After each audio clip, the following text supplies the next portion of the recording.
If your sales team does that when you talk to them about sales training, they don't respect you. Whoa, don't do it just yet. Before you pull the trigger and fire that person that you're thinking of right now, you know the person I'm talking about, that person that's just always late for work, never performs, and just lowers the morale of the organization all the time.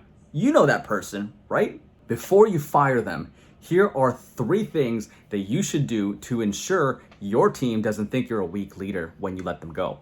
Number 1, you need to have a sit down with that person. You need to be able to talk to them about the expectations set out for their job. Give them 30, 60, or 90 days to hit these expectations and let them know where they can improve and how they can be better at their job. Don't just lead them on thinking they're doing okay and then fire them out of the blue. That makes you a weak leader.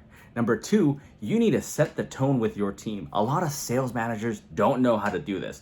They think if they go into a sales meeting, talk about a few sales tactics that they saw on Instagram and Facebook, their team's gonna be hyped up and ready to go. Well, that doesn't work. Your team needs to be constantly role-playing with each other for objection handlers. They need to be talking to each other about the organization and looking at the competitive landscape and understanding how they can be better at their job.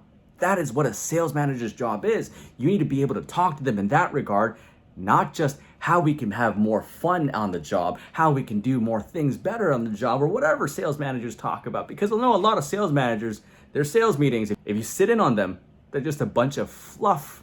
Grant Cardone 10X, you're gonna be great if you do these things accordingly type meetings. That's not how it works. Your team needs to practice how to sell. And you need to have your team on board with that type of training. Again, that person that you're thinking of that you're looking to fire, they need to be on board too. They can't be the type of person to sit in the back going, this is dumb, man, because you know for a fact that person's gonna say that. You know for a fact that person's gonna say, I already know how to do all these sales stuff, man. I don't understand why we're doing sales meetings anyways. That is a clear indication that person probably has to go and they're lowering morale. If your sales team does that when you talk to them about sales training, they don't respect you.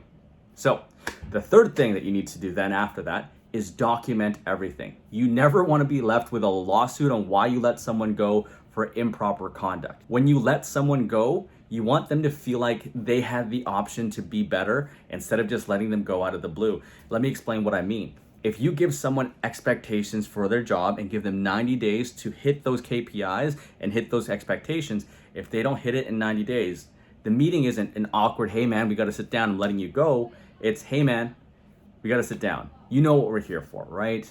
You know that it's not something personal. You know that we like you, but we set out expectations 90 days ago, and unfortunately you weren't able to hit them. We provided you with training to get better. We provided you with an opportunity to succeed, but unfortunately it didn't work out.